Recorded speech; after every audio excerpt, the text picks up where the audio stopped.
What would be your tips that you have for people who feel like they've got something to say and they're afraid of saying it, or in what format, or whether it should be story or nonfiction or just a blog or a podcast?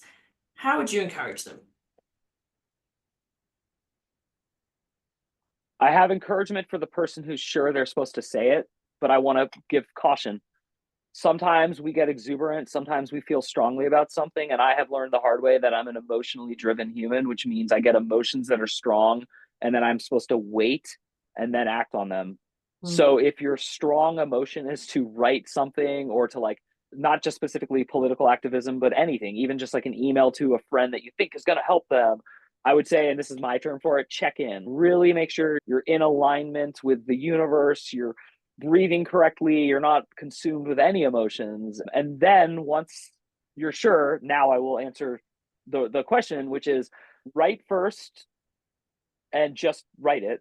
If it's writing, film it first, like whatever it is artistically, draw it, like, and just do it. And second, you think about reception, outcome, or anything like that, it's over. You're already out of what the thing is you wanted to deliver. And so that's actually what editing is for. So this is my best advice. Um, you're never done editing, but you do have to eventually say, I'm done editing. So Ardor is done. But the form of Ardor that you read is like version 700 when it like my previous four novels, while they were in contract negotiations with publishing houses, I wasn't able to get the contract of my dreams. With Ardor, I worked longer and harder and edited it more, and I got a contract. And it was not the contract of my dreams, but it was a contract, and it was like validation for something I needed. I don't think I personally I would recommend self-publishing. I would not recommend using traditional legacy media at this point. I would not. I've done both, and I also have an MFA in understand the business side of everything. The literary market is plunging, the nonfiction market is not plunging, but as far as like what your contract will be and how you could make a living off of it, it's all you promoting it anyway. So you might as well promote it yourself and get more profit. That's what I would tell anyone. But again, so we're talking about three things here now. We're talking about, is the idea itself good? Well, it's not about if it's good or not. It's about if it's really supposed to happen, if you're supposed to do it. Once you say yes to that, then it's don't think at all about it and just do it, and do it many, many times, and then edit with both, with your human and spiritual side, which is actually hard and a gift and something you have to develop. So I think most people know how to write. I think very few people know how to edit. And I think when you think you know how to edit, give yourself 5 more years and then you'll see that you still don't know how to edit. And then 20 years later, I can definitely edit now. I do understand like the process. It's more important than the writing itself.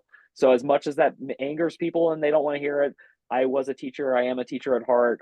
Sorry, but that's really what gets it done is the final third phase of like your the soul and its effort meeting the real world, because we are here. You are a human. I am a human. You don't want to be bored and you don't want to read crap. So if you bought the book Ardor because you like Mike Oppenheim and you get to page 10 and you're like, this is slop, I haven't helped you and I haven't helped myself.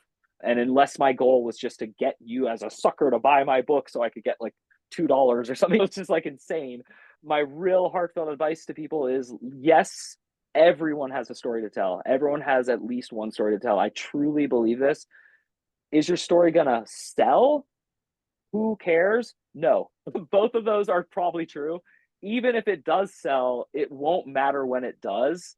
And if it matters, if it doesn't, you're not looking at life the way I would encourage you to look at it, which is more spiritual and less. If publishing a book got rid of my fear of never being published, which it did, now I can relax. I no longer have this, and it was a stupid fear.